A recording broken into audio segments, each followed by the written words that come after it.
بنی اسرائیل میں ایک نہایت ہی فاسق و فاجر انسان تھا جو اپنی بدکاریوں سے کبھی باز نہ آتا تھا۔ اہل شہر جب اس کی بدکاریوں سے عاجز آ گئے تو اللہ تعالیٰ سے اس کے شر سے محفوظ رہنے کی دعا مانگنے لگے۔ اللہ تعالیٰ نے حضرت موسیٰ علیہ السلام کی طرف وحی کی کہ بنی اسرائیل کے فلاں شہر میں ایک بدکار جوان رہتا ہے، اسے شہر سے نکال دیجیے تاکہ اس کی بدکاریوں کی وجہ سے سارے شہر پر آگ نہ برسے۔ حضرت موسیٰ علیہ السلام وہاں تشریف لے گئے اور اسے اس کی بستی سے نکال دیا۔ وہ قریب ہی دوسری بستی میں چلا گیا۔ پھر فرمان الہی ہوا کہ اسے اس بستی سے بھی نکال دیجیے۔ جب حضرت موسیٰ علیہ السلام نے اس کو اس بستی سے بھی نکال دیا تو اس نے ایک ایسے غار پر ٹھکانہ بنایا جہاں نہ کوئی انسان تھا اور نہ ہی کسی چرند پرند کا گزر تھا۔ کرب و جوار میں نہ کہیں آبادی تھی اور نہ دور دور تک سبزے کا کوئی پتہ تھا۔ اس غار میں آ کر وہ جوان بیمار ہو گیا۔ اس کی تیمار داری کے لیے کوئی شخص بھی اس کے آس پاس موجود نہ تھا جو اس کی خدمت کرتا۔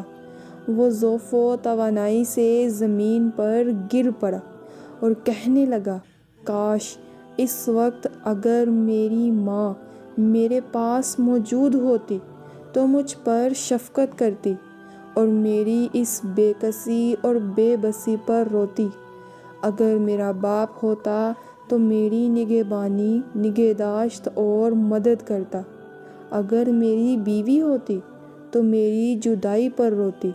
اگر میرے بچے اس وقت موجود ہوتے تو کہتے، اے ہمارے رب، عاجز، گنہگار، بدکار اور مسافر باپ کو بخش دے، جسے پہلے تو شہر بدر کیا گیا اور پھر دوسری بستی سے بھی نکال دیا گیا، اور اب وہ غار میں بھی ہر ایک چیز سے نا امید ہو کر دنیا سے آخرت کی طرف چلا گیا ہے، اور وہ میرے جنازے کے پیچھے روتے ہوئے چلتے۔ پھر وہ نوجوان کہنے لگا، اے اللہ، تو نے مجھے والدین اور بیوی بچوں سے تو دور کیا ہے، مگر اپنے فضل و کرم سے دور نہ کرنا۔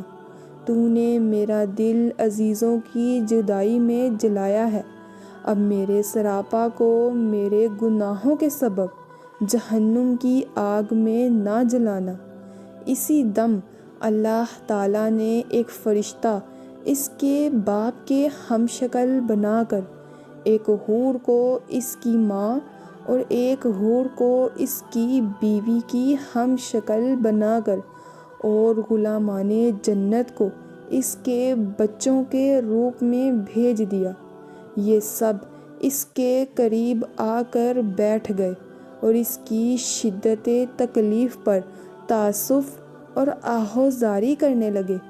جوان انہیں دیکھ کر بہت خوش ہوا اور اسی مسرت میں اس کا انتقال ہو گیا۔ تب اللہ تعالیٰ نے حضرت موسیٰ علیہ السلام کی طرف وحی کی کہ فلاں غار کی طرف جاؤ، وہاں ہمارا ایک دوست مر گیا ہے، تم اس کی تکفین و تدفین کا انتظام کرو۔ حکم الہی کے موجب حضرت موسیٰ علیہ السلام جب غار میں پہنچے تو انہوں نے وہاں اسی جوان کو مرا ہوا پایا جس کو انہوں نے پہلے شہر اور پھر بستی سے نکالا تھا۔ اس کے گرد حوریں تعزیت کرنے والوں کی طرح بیٹھی ہوئی تھی۔ موسیٰ علیہ السلام نے بارگاہ الہی میں عرض کی، اے رب العزت، یہ تو وہی جوان ہے جسے میں نے تیرے حکم سے شہر اور بستی سے نکال دیا تھا۔ رب العزت نے فرمایا، اے موسیٰ، میں نے اس کے بہت زیادہ رونے اور عزیزوں کے فراق میں تڑپنے کی وجہ سے اس پر رحم کیا ہے، اور فرشتہ کو اس کے باپ کی اور حور و غلماء کو اس کی ماں، بیوی اور بچوں کے ہم شکل بنا کر بھیجا ہے، جو غربت میں اس کی تکلیفوں پر روتے ہیں۔